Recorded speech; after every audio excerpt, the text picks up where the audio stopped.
안녕하십니까. 매일 아침 조간신문의 주요 기사를 딱딱 풀어서 해석해드리는 조간딱풀 9월 14일 화요일에 인사드리겠습니다. 자, 검찰권 사유하냐, 정치 공작이냐, 그 논란이 벌어지고 있죠. 조성은 파동, 이 조성은 파동이 완전히 새로운 국면으로 접어들 가능성이 생겼습니다. 만약에 이것이 사실이라면 엄청난 일이고, 또 이 국민의힘 경선, 내일 1차 컷오프를 하는데 국민의힘 경선 자체 판도가 완전히 흔들리면서 큰 파문을 나올 수 있는 사건이 될 수가 있습니다. 아직은 그 폭발력을 가늠하기는 좀 어렵지만 오늘 지금 현재 나오는 이야기로는 그렇습니다. 일단 오늘 중앙일보 오면을 한번 보여드리면은 윤석열 후보가 박지원, 조성은이 만난 자리에 동석자가 있었다. 자, 이렇게 제3자 개입설을 제기를 합니다. 어제 제기를 한 거죠, 이것은. 어제 어떤 행사장에 갔다가 기자들과 만나서, 그날 8월 11일 날 롯데호텔 38층 모모야마, 일식집 모모야마에서 조성은, 박지원이 만났는데 그 자리에 제3자가 있었다. 이 의문을 제기를 합니다. 어제입니다. 이렇게 이야기합니다. 윤석열 전 총장이 내가 당과 캠퍼에서 들었는데 그 자리에 동석자가 있다고 한다. 그리고 그걸 거의 확인한 사람들이 있다고 한다. 자, 그래서 여러 가지 방법을 사용하면 동석자의 신원이 특정되지 않겠느냐 이렇게 이야기를 했습니다. 그래서 고발장 어제 그 국민의힘이 박지원 원장과 조성은 씨를 고발을 했죠. 그런데 고발장에 한 사람을 더 넣었습니다. 그 성명불상 이렇게 넣었습니다.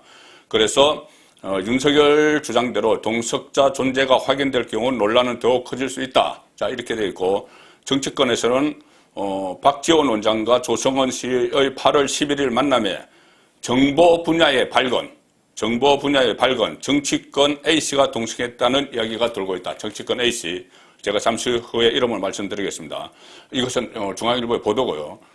윤석열 캠퍼의 정치공작 진상조사 특별위원회가 어제 오전에 공수처에 박지원 원장과 조성은 씨 그리고 성명불상자 1인을 국가정보원법 및 공직선거법 위반 혐의로 고발했다. 그리고 고발 대상자를 3명이라고 밝혔다. 자, 여기에 대해서 오늘 이름이 나오기 시작했습니다. 누구냐면은 이 국정원 국내 정보 담당관 출신인데 이름이 이필형입니다. 이필형인데 이필형 씨가 지금 홍준표, 국민의힘 지금 윤석열을 막 추격을 하고 있죠. 홍준표 캠퍼의 조직 1본부장입니다. 홍준표 캠퍼에 있는 사람이 동석을 했다는 지금 의혹이죠. 아직 확인된 건 아닙니다. 지금 보인을 하고 있습니다. 자, 그리고 이 이필형 조직 1본부장은 27년 동안 홍준표 후보를 보좌를 했던 사람이고 그동안 이 전 여의도 연구원 아젠다 위원장, 여의도 연구원은 국민의힘의 싱크탱크죠. 아마 여의도 연구원 아젠다 위원장을 했다면은 홍준표 대표 시절에 하지 않았나 싶기는 합니다. 그리고 또 홍준표 후보의 싱크탱크 프리덤 코리아 포럼이라는 게 있습니다. 프리덤 코리아 포럼 이것을 또 운영하는 인물이고 그리고 얼마 전에 홍준표 후보의 그 어떤 인간적인 면모 이것을 담은 책까지 펴냈습니다. 홍도는 잘 읽느냐 이 책을 펴낸 인물이 이필형 지금 조직 1본부장인데 이필형 조직 1본부장이 박지원, 조성은 만나는 그 자리에 있었다. 이런 의혹을 지금 윤석열 캠프에서 제기를 하고 있습니다. 최근에 이 쟁점이 생기고 나서 홍준표 후보는 윤석열 후보를 맹공격을 하고 있죠. 이것은 정치 공작이 아니고 범죄다. 이런 식으로 맹공격을 하고 있는데 그 정치 공작 의혹을 받던 그 자리에 홍준표 캠퍼의 핵심 측근이 참석을 했다. 자, 이것은 일단 의혹입니다. 이제 또 밝혀져야 됩니다. 이거 밝혀지는 거야 뭐 간단하죠. 그날 당일에 뭐 CCTV 뭐 그런 거 공개하면 다 밝혀질 텐데 앞으로 이거 수사를 어떻게 할지에 따라서 드러날 텐데 만약에 이것이 사실이면은 엄청난 일이 되는 겁니다. 자, 그리고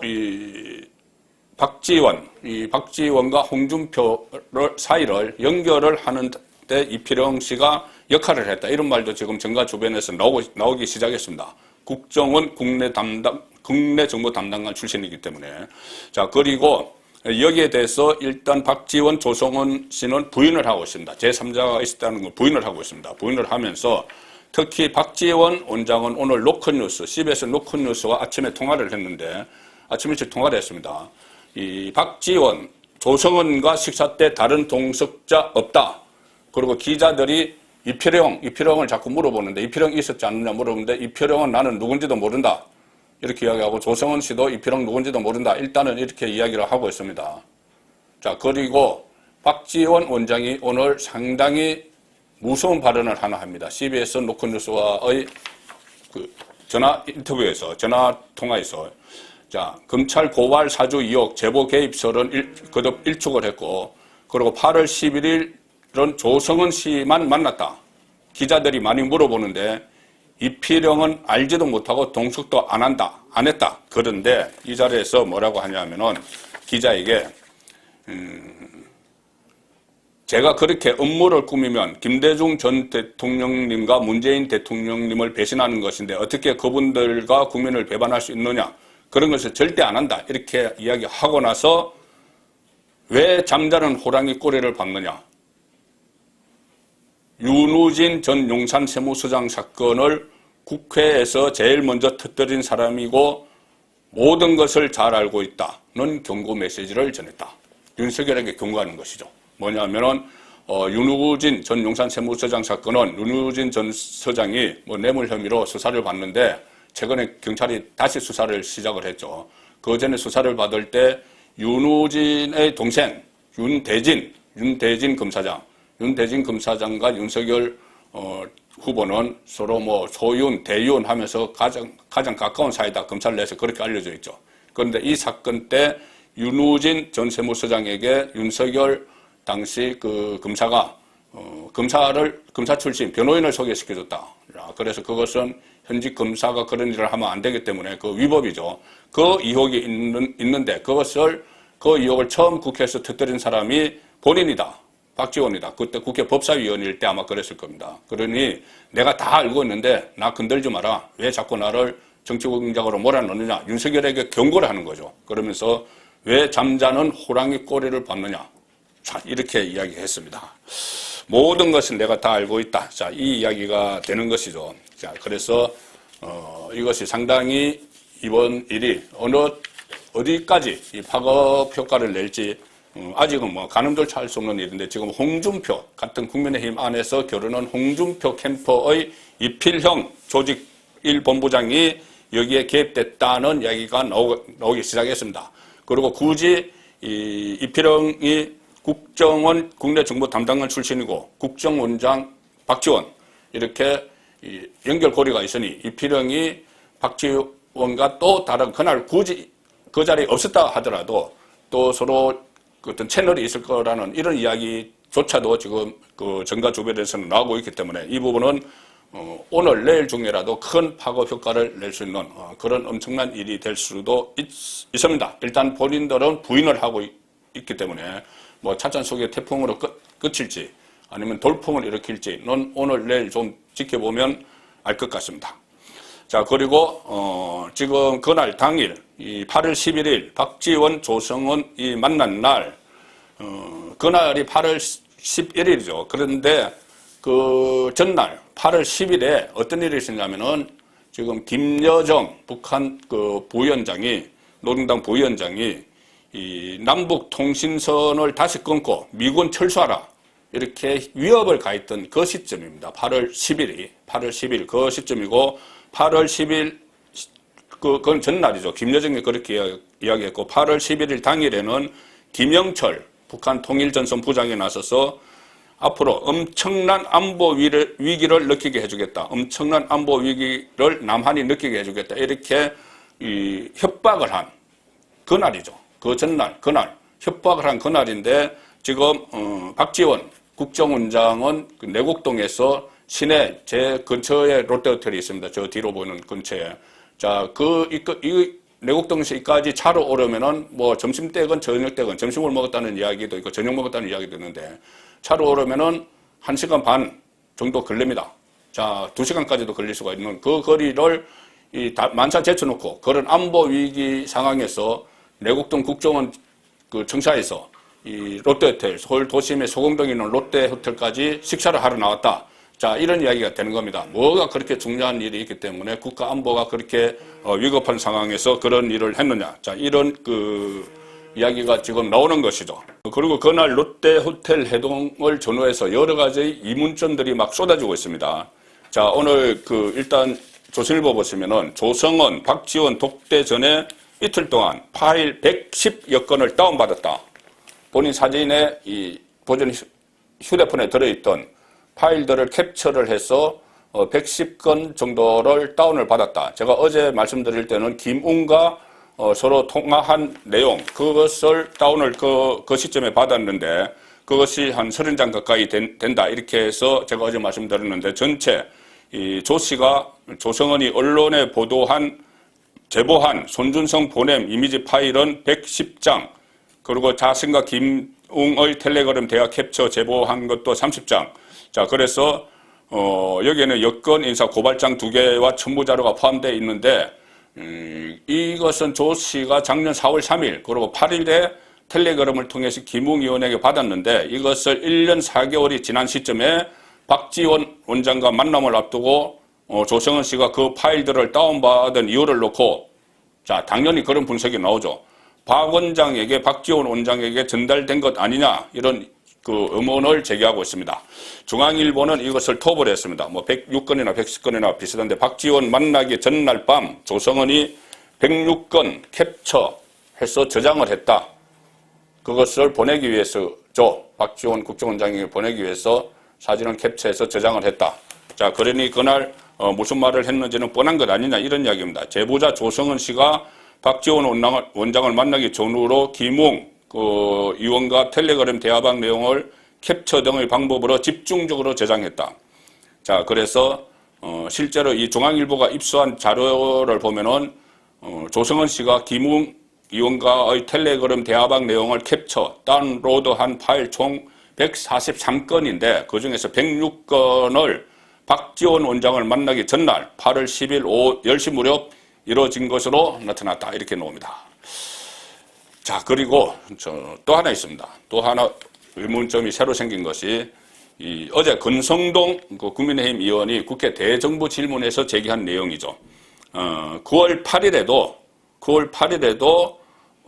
윤석열과 죄송합니다. 그 박지원 국정원장과 조성은 씨가 롯데호텔 32층에 국정원장 안가가 있다고 합니다. 어제 국회에서 이야기한 내용입니다. 권성동 의원이. 롯데호텔 32층에 국정원장 안가가 있는데 그날 저녁 9월 8일 저녁에도 두 사람이 만났다. 자, 이런 그 주장을 했습니다. 자, 그래서 9월 8일이 언제냐 하면은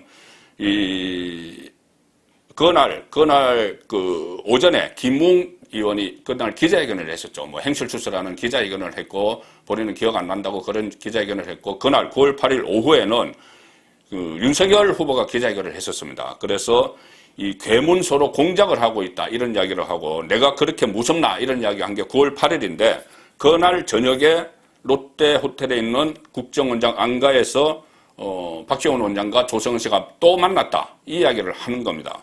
박지원 원장도 그 전에 내가 8월 11일 외에 자주 만났는데 그 이후에도 만난 적이 있다는 이야기를 했죠. 그런데 9월 8일에 만났다. 이것이 권성동 의원의 대정부 질문 내용입니다. 어떤 정보 제보 같은 걸 받았겠죠. 그리고 그날 9월 8일 날 만나고 나서 자 10일 날 그 이틀 후에 10일 날 조성은 씨가 JTBC 인터뷰를 하면서 본인이 제보자고 또 그 공익 신고자다 이렇게 이야기를 합니다. 그전에는 본인이 아니다 뭐 이런 말도 막 하고 했는데 그날 갑자기 9월 10일 날 모든 걸 다 이야기하죠. 내가 제보자 맞다. 공익신고 대금했다. 자, 그러니 9월 8일 날 박지원 원장과 또 만나고 나서 그런 결정을 한 것 아니냐. 정체를 드러내기로. 그리고 그때 이 조성은 씨는 그 JTBC에 나와서 그 전전날 김웅 그리고 윤석열의 기자회견을 보고 모욕감을 느꼈다. 그래서 내가 나타났다. 이런 취지로 이야기를 했습니다.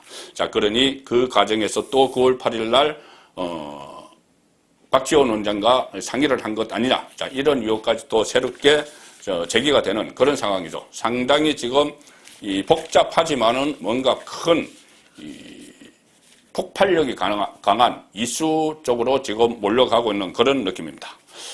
자, 이런 상황에서 국민의힘 경선 지금 내일 되면은 1차 컷오프 됩니다. 1차 컷오프 돼서 8명으로 줄여집니다. 지금 12명에서 박찬주 후보가 차트에서 11명이 뛰고 있는데 3명이 탈락을 하죠.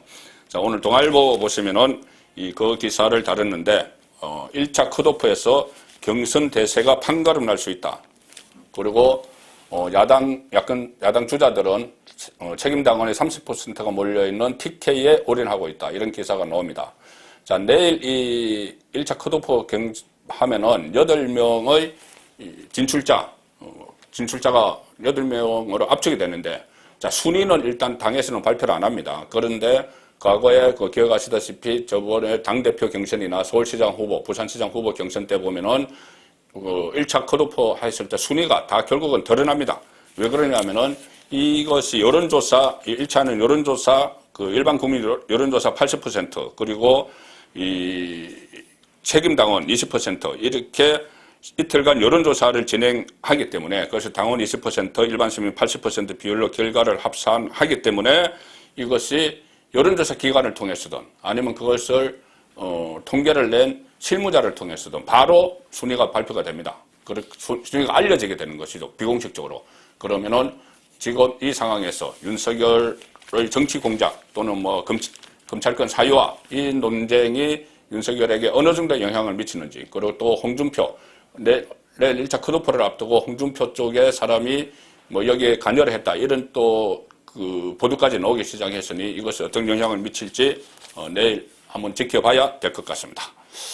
자, 다른 기사는 한 2가지 소개해드리죠. 정세균 어제 백의종군하겠다. 경선 중도 하차했습니다. 민주당에서 추미애에게 3위 자리를 내주자 그런 결단을 했고, 윤희숙 의원은 부친의 농지법 위반으로 본인이 의원직 사퇴서를 제출했죠. 그것이 어제 처리가 돼서 국회의원직을 내려놓았습니다. 자, 그리고 찬성 188명, 반대 23명 이렇게 됐는데, 지금 부동산 문제가 된 여야 국회의원들이 20명이 넘는데 그중에서 유일하게 윤희숙 의원이 스스로 국회의원직을 내려놓는 그런 결단을 내렸기 때문에 앞으로 윤희숙 의원이 다음 정치 행보도 주목이 되는 그런 상황이 됐습니다. 그리고 오늘 조선일보 일면 톱은 오세훈 서울시장이 어제 시민 세금으로 사익 추구했다. 그리고 박원순 시절 사업 대수술을 예고했는데, 자, 박원순 시장 시절에 10년 동안 1조 원이 시민단체로 흘러들어가서 시민단체의 현금 인출기처럼 돼버렸다. 현금 인출기라는 표현을 썼습니다. 그만큼 이 포퓰리즘이 박원순 시장 10년 동안 만연했다는 그런 이야기입니다. 다단계 피라미드형 사업을 청산하겠다. 그리고 시민단체도 예산을 쓰면 책임져야 된다. 자, 이런 이야기를 오세훈 시장이 했습니다. 자, 오늘 내일 중으로 아마 이 박지원, 조성은 그리고 제3의 인물에 대한 여러 가지 정언과 반박, 부인 이런 것들이 쏟아질 걸로 예상이 됩니다. 9월 14일 보내드린 조간딱풀이었습니다.